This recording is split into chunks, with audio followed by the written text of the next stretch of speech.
If you're a fair, pale girl, or if you're a fair or I give up. If you're a fair, no, I can't even.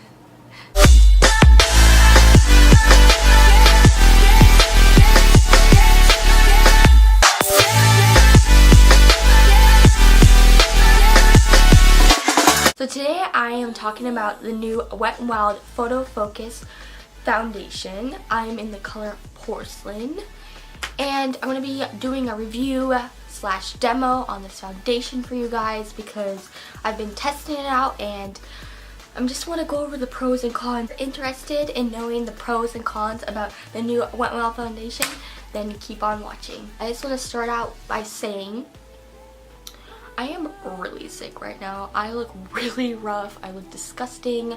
But you know what? That's good because we can see how good this bad boy covers up all this. Skin's looking like right now. My eyes are so red. My under eyes are so purple. I'm so sick. Worn this foundation twice already and I have mixed reviews about it, to be honest with you. I have normal to dry skin and I feel like it does stick to dry patches. I feel like this is more for oily skin. I don't know. We're gonna apply it to the face so you guys can get a look at it. I've tested out this foundation like multiple ways and I realized you can't really use a sponge. I have realized you need to use a brush with this foundation. So the brush I'm going to use is this e.l.f. brush. I don't like how e.l.f. brushes don't label, you know. I keep going in and out of focus. It's really annoying. I can't figure out my life right now, so don't mind that. I'm going to prime my face, and the primer I'm going to use is, of course, Wet n Wild. This is the Wet n Wild Coverall Primer. Normally, everyone uses primer.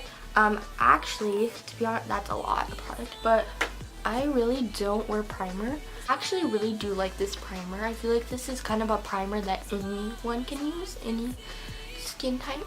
I applied the primer. Now time to go in with the foundation. And I got my damp beauty blender here and the brush. I just want to show you guys the difference of the coverage you can get with a brush and a beauty blender. Okay, we're very close and very personal right now. This is very awkward. I'm looking in my viewfinder. I'm looking a little rough. This foundation has a little spatula. If you are a makeup artist or you maybe have acne or breakouts, I recommend using some sort of palette. This is basically just a candle holder. I apply like all my products on here if I want to be super clean, sanitary, but that's what I'm going to do today. Take the little spatula and just put it on my palette. About one pump if you think about this in pumps. The con of this foundation, guys, oh my lord. I can't smell, but this is such strong smelling. It smells like paint. It's so disgusting. I don't know what's in this. I don't want to know what's in this. I'm going to start out with a brush on this half of my face so you guys can see.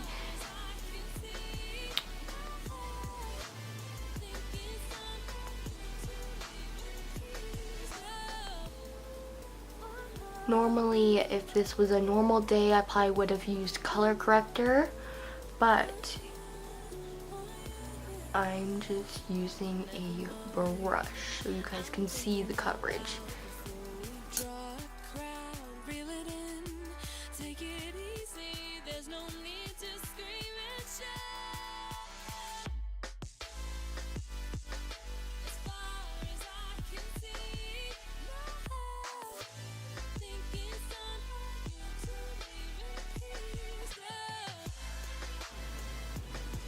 Yes, the undertone of this foundation is so off. I really wanted the color Rosy, I think it was. I feel like that's the lightest shade in this line. There is 20 shades in this line, which is a lot. This is a yellow undertone foundation and it does not match me. The color matches me, but not the undertone, girl. No. So, this is basically one side of my half side of my face with the foundation. I feel like I got it to a full coverage using the brush.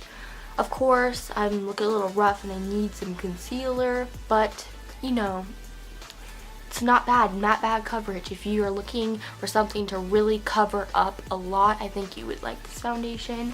Let's go in with the little sponge. And I do still have some left on my palette, so I'm just going to use a little bit of that.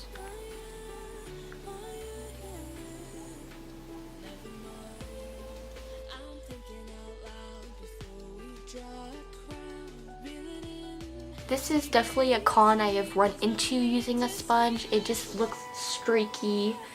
It looks weird. I don't know. I feel like with a brush, it just looks so much more flawless.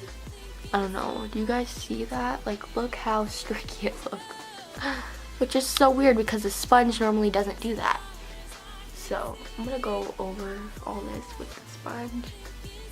Skin's really dry right now and it's not sticking to my nose. I feel like it looks really good, but as you guys can tell, I'm getting nowhere with the sponge. I think this is a foundation you definitely need to use a brush for, so I'm gonna go in with my little elf brush and put another pump, which I wish they would put a pump on this foundation. Add more product because we're getting nowhere with the sponge.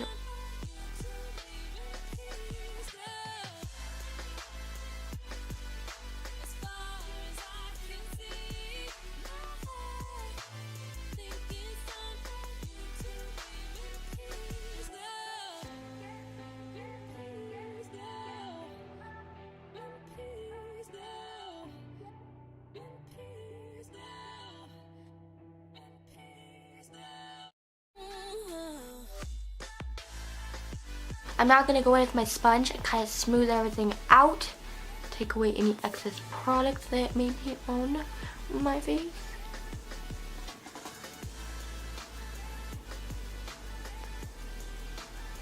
I need to zoom in so you guys, oh, there's an eyelash there. Get off.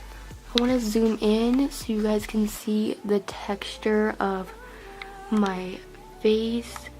Is looking a little dry around my eyebrows, but foundation always does that to me, so it looks really good on the breakout area. What do you guys think? Around the mouth area is always an area that looks weird. I think it looks really good. I don't know, in the comments below, tell me, how do you think this foundation looks? I think it looks amazing. It makes me look flawless.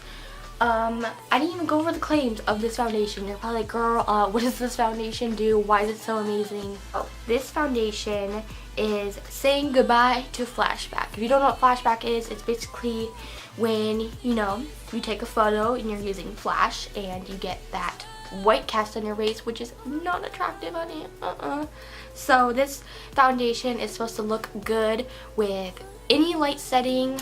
They test it under 7 different light conditions. They've also tested it with and without flash, which is really good. So this foundation would be good for special occasions such as weddings, recitals, getting a lot of photos taken. So I definitely 100% agree with that. I'll test out the Flashback for you guys if you're wondering what does it look like. In this photo, probably won't look attractive, but let's test it out. This photo is so not attractive, but you guys can tell my skin looks flawless. There's no flashback. It looks amazing. I love this foundation, to be honest with you. I believe it's definitely worth the $5-6 that you spend on this foundation. The only cons of this foundation is the smell, so if you are sensitive to smells, you're probably not going to like this foundation, but I don't smell it on my face. It's just, you know, applying it, it's a little ugh. I forgot to mention, if you are not used to foundation and you don't like the feeling of feeling cakey and heavy, you're most likely not gonna like this foundation. This is definitely not light coverage. This is definitely full coverage. You can get it to about medium to full coverage, which is amazing. You kind of have that option there. This foundation would be a great mixer, so if there's a foundation you prefer and you want a little more coverage or you want to lighten the color, definitely pick this up. This would be a great foundation mixer. If you're a fair or you're a pale girl, this is gonna be your lifesaver because they do make very light pale shades, which, you know, this girl's always on a hunt for a pale foundation. I recommend the Wet n Wild one for special occasions. This is definitely a foundation I'm not gonna wear all the time just because it is so full coverage and it is so cakey. But for the most part, it doesn't look all that matte, which is pretty good. It does have a little bit of a glow to it, which is actually really pretty. Alright guys, I hope you enjoyed this little review slash demo. Sorry if it was a little boring. This was my very first kind of review on foundations. Please leave in your comments below what you would like to see next from me. Thank you so much. Thank you for supporting me, and I hope you have a fabulous day, night, year, all that jazz. Okay, bye. We got them candles hanging